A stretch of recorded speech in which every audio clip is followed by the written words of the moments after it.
I know this seems like a cult, us showing you guys the books like that.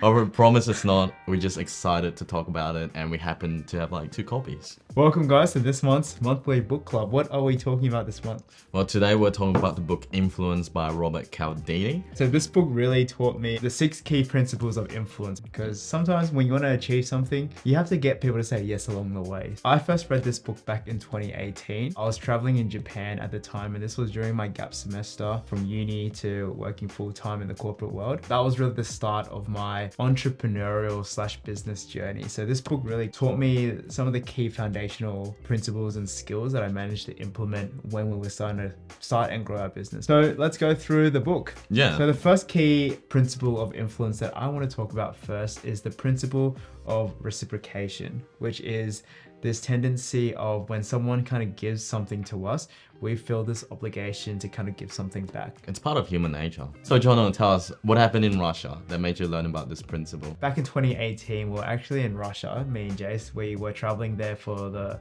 World Cup, and we were staying in this little town called Veliki Novgorod. There's nothing there except for maybe just like this main bridge. And babushkas. Which is like Russian grandmas, by the way. Oh yeah, love them. Yeah, Jason loves the babushkas. Walking along this bridge, and then this old man, he doesn't speak any English, but he basically just offered us he just gave us a magnet, and he just gave it to us for free and he said he wanted to give it to us as a gift to remember the town by. And I just remember receiving the magnet being like, this man here is so kind, he's so generous, he actually just gave us this free magnet. And what happened afterwards was I ended up buying 3 more magnets from him. I didn't even need the 3 magnets, but for some reason I just felt this obligation to buy something from him just because he gave that free gift first. Let's think about how we could apply that to like being like a videographer and like getting clients. This principle is actually how we got into the real estate industry. We actually DM'd like quite a few agents in our local area offering to do free shoots for them. And one of the agents named Chris said... He was a character, right? Yeah, he was a character. We actually photographed his wedding. So he said yes to that, and we met, and I came into the property and did an amazing job for him. Based on what the principle dictates, he felt maybe a little bit of an obligation to repay me by hiring us as their videographers. We ended up doing real estate videos for him each month for the next few years. He was a client for like 3-4 years, and a really good one. Yeah. Awesome. Until we stopped doing real estate. Until we filmed this wedding. So the second principle that I want to talk about is the principle of liking, which is we tend to say yes to people that we like. So usually our friends. Fucking football friend. But this is quite a obvious one, right? Everyone knows like if you like someone, you most likely kind of give more leeway to them and say yes to them.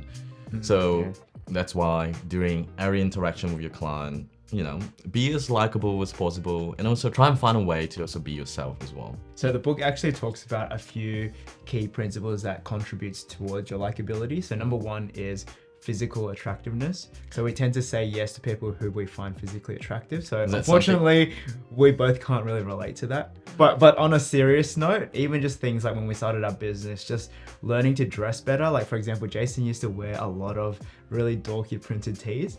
He stopped doing that, had a massive glow up. If you've seen his skip a beat post on Instagram, you'll know what I mean by glow up. But yeah, just even things like dressing better and grooming yourself properly really helps set a really good first impression when we're doing business. The other things that contribute towards likability is, for example, finding similarities and also giving compliments. Yeah, but be genuine about your compliments, all right? Don't be that guy who just like if you give too much compliments, it can sound fake sometimes. So the greatest way that Jono has gotten clients to like him, when Jono converses with the clients, Jono is always super interested in like the business of the clients and also their personal lives as well.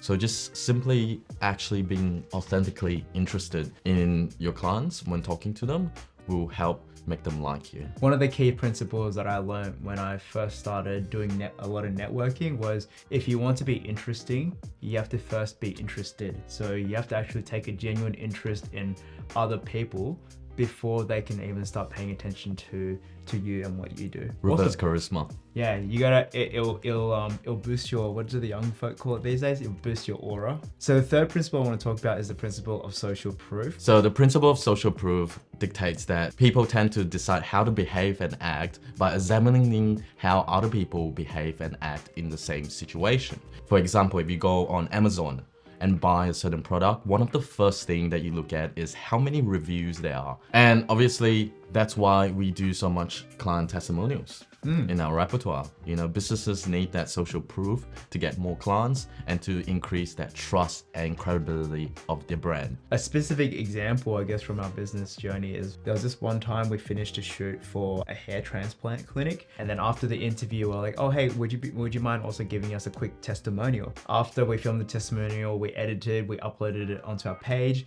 And then a couple months later, a dentist inquired with us being like, hey, I watched that testimonial of the hair transplant clinic, really liked it, I'd love to work with you guys as well. That's a classic example of social proof because the client saw themselves through the testimonial of another person. If that product or service has worked for that person, and then it might also work for me as well. Another way this principle applies is your portfolio. Why do we always advocate for you to build up your portfolio? That's because it is social proof that you can do the job adequately. Another way that we like to use social proof is also sometimes sending videos of that their competitors have done, because it shows them, okay, people who you are in direct competition with, similar businesses like yours, are doing videos as well. As a result, this kind of builds social proof that they should also do this as well, because if they don't do it, sometimes business owners, they feel like they might be falling behind if their competitors are doing content and doing videos to advertise themselves. This is a really good one. This is a very interesting principle. It's not really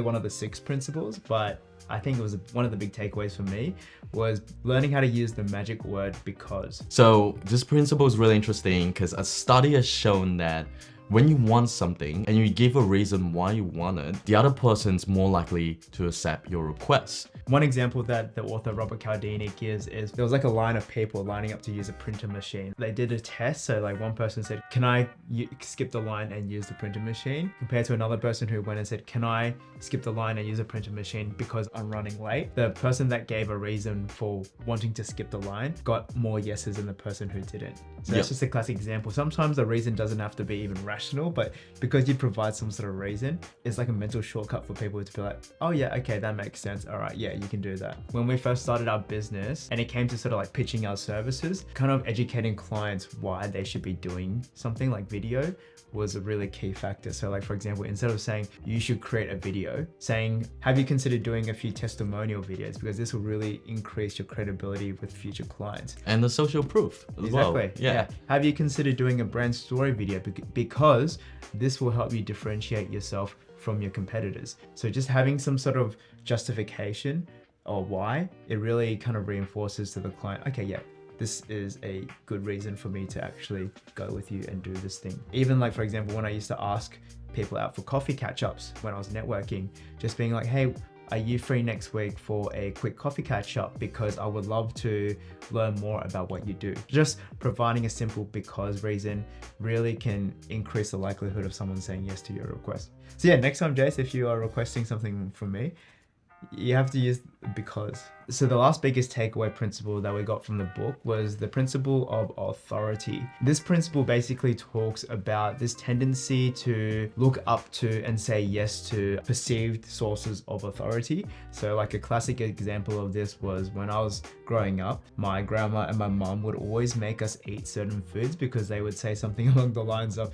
this is like just like classic Asian parents, by the way, that they say like, oh yeah, I read it in a newspaper the other day that this food is good for you, so you need to eat it. Because like when you were growing up, your grandparents and your mom was basically your authority figure. So how do we apply that to the journey of beginner videographers? Definitely when you're starting out, and this was speaking to a lot of our students in our one-on-one coaching program, is imposter syndrome is a big issue, right? Like when they're starting out, they don't feel like an authority, they don't feel like an expert because they feel like they're an imposter. They're just starting out. They don't really even know how to create videos properly, don't really know how to use social media properly. Why would clients want to trust them? A big way that we actually overcame this when we first got started was just genuinely trying our best to help someone. So like, for example, I remember on our first ever free portfolio shoot for the Japanese restaurant. We created all the videos, we created all the photos, and then we actually organized a meeting with the client afterwards, sat him down, ran them through all the content that we produced, and basically told him, hey, here is how you can use this content to elevate your brand on social media. We're not really being an authority, we're just trying to be helpful. But through the act of being helpful, the clients started seeing us as a bit of an authority because they could understand, okay, this is clearly going to help me. The book also says trustworthiness is also a big factor as well. Being truthful with your authority. So if you're a beginner, just embrace that you're a beginner and just try to be genuinely helpful. You'll build another source of authority that way as well, rather than trying to be an expert when you're not an expert. One thing I found being a camera shooter for so many years is that on a shoot, so many things that's going on, like it's easy to like kind of like doubt yourself and get lost. All I can say is like the advice I can give is just be confident in your decisions. Even if it turns out to be the wrong decision when it comes to lighting or the technical side of it, just be confident about it. The moment you lose confidence, the people around you in that shoot, especially your clients, will start to doubt you and lose trust in you. So even if you're a beginner, just be confident that you're a beginner. If you want to do something without hesitation. So those are basically the 5 biggest takeaways from this book, Influenced by Robert Cialdini, and how we have actually managed to apply it in terms of our entrepreneurial business journey, starting and growing our videography business. What do you think is your favorite one? My favorite principle is definitely like social proof, because when I buy stuff, I can always like look at like how many like reviews it has, how many people have bought that product. I don't know, it just makes my life a lot easier, especially when buying like camera equipment. My one's definitely the principle of reciprocation. And I think if you have good intentions when you're using this principle, I think it's a really effective one. So kind of just learning to get into the habit of just giving without having any expectation of return, and just having more of that abundance mindset, I think really just helps you open a lot of doors in life that you might not expect. And as my girlfriend Gemma always says, she knows that I've read this book. So whenever I just give without the expectation of return, she makes a joke and she's like, you're just giving because you're trying to manipulate people. As long as you have a good intentions and you're actually coming from it with an abundance mindset and you're not expecting the other person to give you anything in return, I think it's a good thing. So many opportunities out there in the world. Yeah. You don't need to hoard everything. Yeah. Just like, But if you're giving something and after a couple of years, they still haven't given anything in return, disassociate yourself from them. are you referring to like friends who never buy you back a coffee or something? Anyways guys, thank you so much for staying to the very end of this video. Let us know down in the comments below, what is your favorite takeaway from this book, Influenced by Robert Cialdini? Anyways guys, thank you for staying until the very end of this video. If you are a beginner videographer looking to take your journey to the next level, go check out all of our free resources to the Creator Kit, which contains all of our pre-production guides for real shoots that we've done in the past, and our 7-day videography email crash course. Anyways guys, that's it from us. See you in the next episode. Stay focused.